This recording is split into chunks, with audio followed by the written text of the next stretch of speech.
সাহাবী ছিল হযরত খুবাইব রাদিয়াল্লাহু তাআলা আনহু।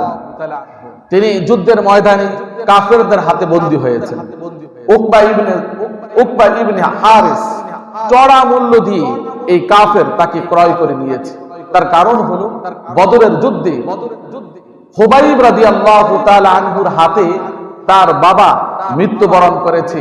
তার প্রতিশোধ নেওয়ার জন্য চড়া মূল্য দিয়ে খুবাইবকে ক্রয় করে নিয়েছে। তাকে শাস্তি দেওয়ার জন্য, তার মৃত্যু দেওয়ার জন্য মঞ্চ তৈরি করা হলো, ফাঁসির মঞ্চ তৈরি করা হলো, ফাঁসির কাষ্ঠ তৈরি করা হলো। ফাঁসির কাষ্ঠে যাওয়ার আগে আবু খুবাইব রাদিয়াল্লাহু তাআলা আনহু বললেন, আমাকে কি একটু সময় দিবেন যে আমি 2 রাকাত নামাজ আদায় করব? হযরত খুবাইব রাদিয়াল্লাহু তাআলা আনহু 2 রাকাত নামাজ আদায় করলেন। দীর্ঘ করলেন না, অতি সংক্ষেপে 2 রাকাত নামাজ আদায় করলেন, যাতে করে কাফের মুশরিকরা বুঝতে না পারে মৃত্যুর ভয়ে নামাজ দীর্ঘায়িত করছে। এই সন্দেহ যাতে না করতে পারে অতি সংক্ষেপে 2 রাকাত নামাজ আদায় করছেন। মানুষ ফাঁসির মঞ্চে ফাঁসির রশি দেখে, কিন্তু মুমিন ব্যক্তি ফাঁসির মঞ্চে আল্লাহ এবং তার রাসূলকে দেখে। ঠিক কিনা বলেন? মুমিন ব্যক্তি ফাঁসির মঞ্চে আল্লাহ তার রাসূলকে দেখে, আর কাফেররা দেখে রশি। মুমিন ব্যক্তি কখনো মৃত্যুকে পরোয়া করে না। হযরত খুবাইব রাদিয়াল্লাহু তাআলা আনহু মৃত্যুর পূর্বে তিনি 2 রাকাত নামাজ আদায় করেছেন। এই রীতি সর্বপ্রথম এই খুবাইব রাদিয়াল্লাহু তাআলা আনহুই চালু করেছেন, প্রবর্তন করেছেন। তিনি মৃত্যুর পূর্বে আল্লাহর কাছে 2টি দোয়া করেছিলেন, আল্লাহুম্মা আহসিহিম আদাদা ওয়া উতুলহুম বাদাদা ওয়া লা তুরফি মিনহুম আহাদা। হে আল্লাহ, যারা আমাদেরকে নির্যাতন করছে তুমি তাদেরকে এক একটা করে গণে রাখো, আর এক একটা করে হত্যা করো, তাদের কাউকে পৃথিবীর মধ্যে অবশিষ্ট রাখবা না। আরেকটি দোয়া করলেন, আল্লাহুম্মা ইন্না ক্বাদ বাল্লাগনা রিসালাতা রাসূলিক। হে আল্লাহ, তোমার রাসূলের পয়গামগুলি আমরা পৌঁছিয়ে দিয়েছি। ফাবাল্লিগহুল গাদাতা মা ইয়াসনাউ বিনা। অতএব এই কাফের মুশরিকরা আমাদের সাথে যে আচরণ করছে, এই খবরটা তোমার রাসূলের কাছে পৌঁছিয়ে দাও। এই খবরটা তোমার রাসূলের কাছে তুমি পৌঁছিয়ে দাও। আল্লাহ রাব্বুল আলামিন আল্লাহর রাসূলের কাছে পৌঁছিয়ে দিলেন। মৃত্যুর সময় আল্লাহর সন্তুষ্টির জন্য ফাঁসির কাষ্ঠের মধ্যে সর্বপ্রথম ঝুলে শাহাদাত বরণ করেছেন রাসূলের সাহাবী হযরতে খুবাইব রাদিয়াল্লাহু তাআলা।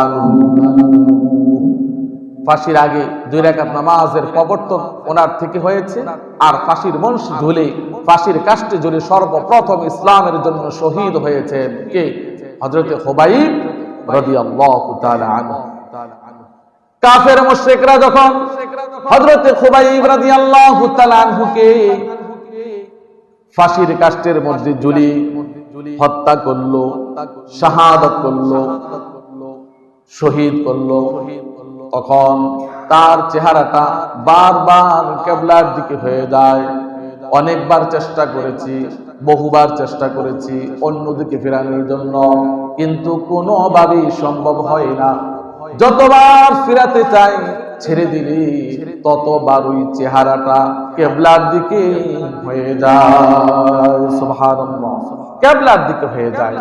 ফাঁসির পর খুবাইব রাদিয়াল্লাহু তাআলা আনহুর লাশটি কাষ্ঠে ঝুলিয়ে তাকে অসম্মান করার জন্য, দৃষ্টান্ত দেখার জন্য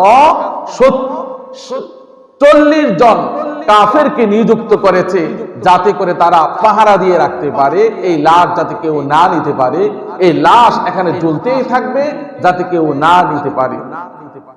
হযরতে খুবাইব রাদিয়াল্লাহু তাআলা আনহু আল্লাহর কাছে যে দোয়া করেছিলেন, হে আল্লাহ, তোমার রাসূলের পয়গামগুলি আমরা মানুষের কাছে পৌঁছিয়ে দিয়েছি, অতএব কাফের মুশরিকরা আজকে আমাদের সাথে যে আচরণ করতেছে, দয়া করে তুমিও তার খবরটা আল্লাহর রাসূলের কাছে পৌঁছে দাও। আল্লাহ রাব্বুল আলামিন তার হাবিবের কাছে এই খবরটা পৌঁছিয়ে দিলেন। খুবাইবের লাশটা সেখান থেকে নিয়ে আসার জন্য, ফাঁসির মঞ্চ থেকে নিয়ে আসার জন্য দুইজন সাহাবীকে পাঠিয়েছেন, হযরতে মিকদাদ ইবনে আমর, হযরতে জুবাইর ইবনে আওয়াম রাদিয়াল্লাহু তাআলা আনহুমা। এই দুইজন সাহাবীকে পাঠিয়েছেন। এই দুইজন সাহাবী এসে তাদের অগোচরে লাশটা তাদের বাহনের মধ্যে তুললেন। তুলে যখন রওনা দিয়েছেন, তারা টের পেয়ে গিয়েছে, ধাওয়া করেছে। ধাওয়া করার কারণে লাশটা তাদের বাহন থেকে পড়ে গিয়েছে। এখন কাফের মুশরিকরা ধরে ফেলবে। আল্লাহ রাব্বুল আলামিন জমিনকে আদেশ করেছেন, হে জমিন, তুমি খুবাইবের লাশটা তুমি সসম্মানে তোমার বুকের মধ্যে নিয়ে নাও। সুবহানাল্লাহ।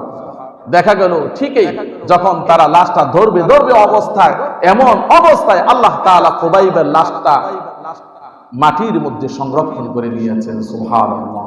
এই জন্য ওনাকে বলা হয় বালিউল আরদ। ওনার উপাধি হলো বালিউল আরদ। রাসূলের আরেকজন সাহাবী হলো হযরতে আসিম রাদিয়াল্লাহু তাআলা আনহু। তিনিও যুদ্ধের ময়দানে শাহাদাত বরণ করেছেন। কাফের মুশরিকরা মনের আক্রোশ মিটানোর জন্য লোক পাঠালো যে তার লাশটাকে টুকরা বিটুকরা করে আমাদের কাছে নিয়ে আসো। এদিকে আল্লাহ রাব্বুল আলামিন তার লাশটাকে হেফাজত করার জন্য আসমান থেকে এক জাক মৌমাছি, এক জাক বিমরুল পাঠিয়ে দিয়েছেন তার লাশটাকে হেফাজত করার জন্য। কাফের মুশরিকরা যখন লাশটাকে টুকরা বিটুকরা করার জন্য আসলো, এসে দেখলো তার লাশের চতুর্পাশে যাকে যাকে মৌমাছি বা বিমরুল তার লাশের চতুর্পাশে পাহারা দিছে। তার কারণ হলো তিনি জীবদ্দশায় আল্লাহ রাব্বুল আলামিনের কাছে দোয়া করেছিলেন, আল্লাহর কাছে দোয়া করেছিলেন যাতে কোনো মুশরিক তাকে স্পর্শ করতে না পারে মৃত্যুর পরে, আর জীবিত অবস্থাও যাতে তিনি কোনো মুশরিককে স্পর্শ না করেন। আল্লাহ রাব্বুল আলামিন তার দোয়া কবুল করে নিয়েছেন। এমনকি তিনি মৃত্যুর সময় দোয়া করেছেন, রব্বুল আলামিন আল্লাহুম্মা ইন্নী আহমি লাকাল ইয়াউম দীনাকা ফাহমিলি লাহমি। হে আল্লাহ, তোমার দ্বীনকে আমরা হেফাজত করেছি, অতএব আজকে তুমি আমার দেহটাকে হেফাজত করো। যার ফলশ্রুতিতে আল্লাহ রাব্বুল আলামিন জীবদ্দশায় কাফের মুশরিকদের হাত থেকে আসিম রাদিয়াল্লাহু তাআলা আনহুকে হেফাজত করেছেন। মৃত্যুর পরেও মৌমাছি পাঠিয়ে তার লাশটাকে হেফাজত করেছেন। সুবহানাল্লাহ। রাদিয়াল্লাহু আনহু ওয়া রাদওয়ান। আল্লাহ তাআলা তাদের প্রতি সন্তুষ্ট হয়ে গেছেন, আর তারাও আল্লাহর প্রতি সন্তুষ্ট।